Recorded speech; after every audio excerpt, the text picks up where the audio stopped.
नमस्ते बच्चों। मैं Deepak Kumar Singh, physical education teacher of Uma Shankar Champa Devi DV public school Maharajganj. आज मैं क्लास 12th के तीसरे चैप्टर योगा एंड लाइफस्टाइल को बताने जा रहा हूँ। योगा से हमें बहुत तरह के फायदे हैं। अगर हम प्रतिदिन योगा एक्सरसाइज 1 घंटे करें तो हम अपने आप को mentally, physically, socially, emotionally fit रख सकते हैं। योगा हमको फिजिकली फिट बनाता है, हमको स्ट्रांग बनाता है। हमारे शरीर में जितनी भी तरह के डिजीज़ है उस डिजीज़ को ख़त्म करने में और उस डिजीज़ को ना होने में मदद करता है। आइए अब हम बात करते हैं। योगा का एक एलिमेंट्स है आसना। सबसे पहले मैं बता दूं कि वह आसना क्या है। What is Asna?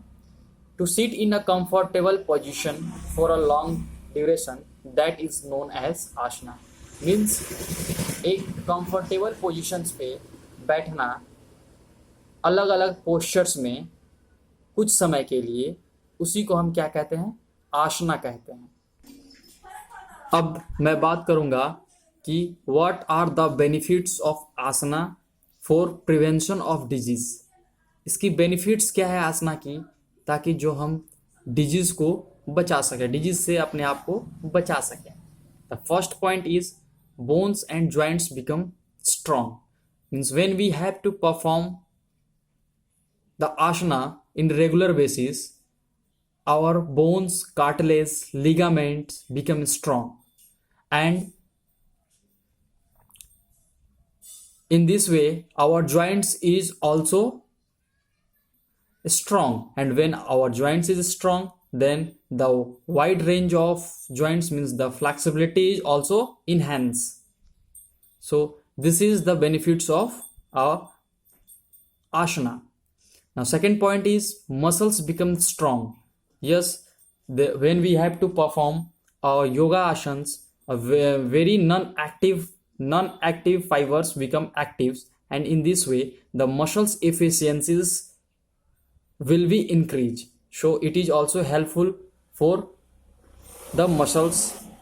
Now the third point is circulation of blood become normal. Yes, when we have to perform a asana, yoga asana, our blood circulation become normal. It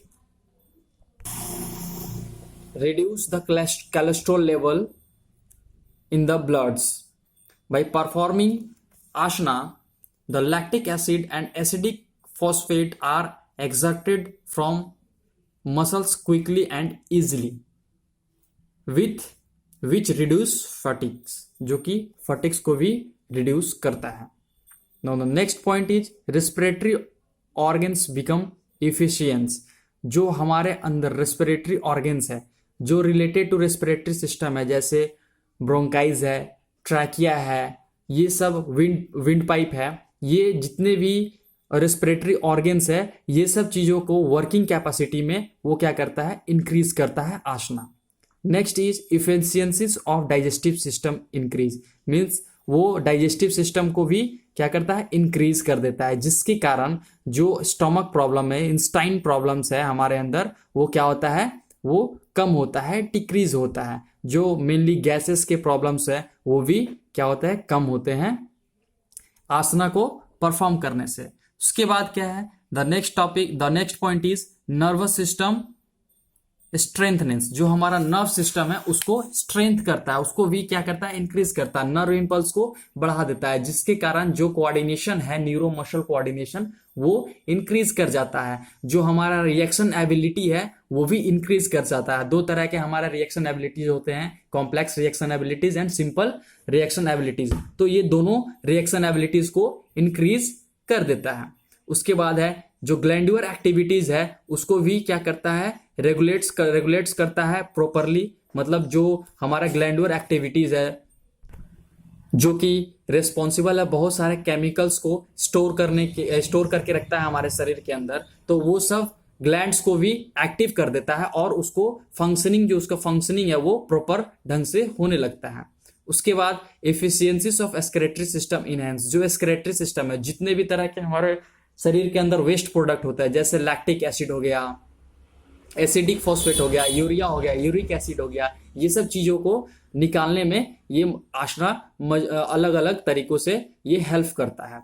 now the last point is immunity system is strengthness, means immunity system, जो हमारे अंदर immunity system है उसको भी increase करता है। आज के डेट में हम देख रहे हैं कि जो कोरोना वायरस अभी बीमारी चली है, तो उसमें बहुत सारे डॉक्टर्स आते हैं, वो बता रहे हैं कि जिसकी इम्यूनिटी सिस्टम बहुत अच्छी है वो क्या है, इस बीमारी से फाइट करके इस बीमारी से वो फाइट कर सकते हैं, बट जिनकी इम्यूनिटी सिस्टम नहीं है वो इस बीमारी को फाइट करने में उनको परेशानी हो रही है। इसलिए जो बच्चे हैं, हमारे छोटे बच्चे हैं या फिर जो बूढ़े हैं, उनकी इम्यूनिटी सिस्टम थोड़ा वीक होती है, जिसके कारण वो इस बीमारी से फाइट नहीं कर पा रहे हैं। तो इसलिए मैं इस वीडियो के माध्यम से आप लोगों को यह कहना चाहता हूं कि हम रेगुलर बेसिस पे योगा एक्सरसाइज या फिजिकल एक्टिविटीज को करें, ताकि आपका इम्यूनिटी सिस्टम स्ट्रांग हो, स्ट्रेंथनेस हो और इस तरह की बीमारियों से वो लड़ सके।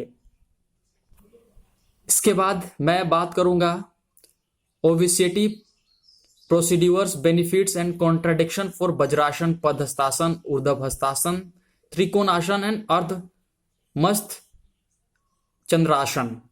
ये 5 तरह के आसन है जो कि ओबेसिटीज को कंट्रोल करता है। जाहिर सी बात है कि इंसान की जब वेट बढ़ने लगती है, उनकी ओबेसिटी क्लास 1, क्लास 2 या क्लास 3 में वेट चले जाते हैं, तो वो काफी चिंतित हो जाते हैं और फिर वो क्या करते हैं, डाइटिंग्स करना चालू कर देते हैं, फिजिकल एक्टिविटीज करना चालू कर देते हैं, जो कि उनके लिए काफी कठिन होता है। इसलिए मैं यह सलाह देना चाहता हूं आप लोगों को कि आप लोग हमेशा रेगुलर बेसिस पे कोई ना कोई फिजिकल एक्टिविटी में इन्वॉल्व हो या फिर योगा एक्सरसाइज को परफॉर्म करें। तो इसी तरीके से ये 5 तरह के योगा एक्सरसाइज जो कि दिया गया है, मैं उसके बारे में डिस्कस करूंगा, जो कि आपके ओबेसिटी को कंट्रोल करता है। तो सबसे पहले वज्र आसन है। तो वज्र आसन को हमें करने के लिए क्या मैं इस पिक्चर्स के माध्यम से ये बताना चाहता हूं कि सबसे पहले हमारा जो घुटना है, घुटने के नीचे वाले पार्ट्स को हम फोल्ड करके बैठ जाते हैं सीधे, और हील और टो, जो हमारा हील और टो है उसको स्ट्रेच कर लेते हैं और उसके ऊपर हम बैठ जाते हैं। बैठने के बाद हम जो वेस्ट पार्ट के ऊपर वाले बॉडी पार्ट्स है उसको हम फुल्ली स्ट्रेट रखते हैं और जो पाम है उस पाम को हम नी पे रखते हैं। उसके बाद हम ब्रीथ लेते हैं, धीरे धीरे ब्रीथ को लेकर के अपने चेस्ट में रखते हैं और चेस्ट को एक्सपेंड करते हैं और उसके बाद फिर धीरे धीरे उस ब्रीथ को छोड़ते हैं। इस तरह से ये एक्सरसाइज को हमेशा 5 मिनट तक कंटिन्यू कर सकते हैं। इसमें बहुत सारे बेनिफिट्स भी हैं। इसका बेनिफिट्स ये है कि स्टमक प्रॉब्लम्स को डिक्रीज करता है, जो हिप फैट्स है उसको डिक्रीज करता है, जो डाइजेस्टिव प्रॉब्लम्स है या कॉन्स्टिपेशंस है, ये सब चीज़ों को डिक्रीज करता है।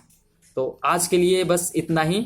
मैं नेक्स्ट वीडियो में बताऊंगा पद्महस्तासन के बारे में और इसके और भी जितने आसन है उसके बारे में। Thank you.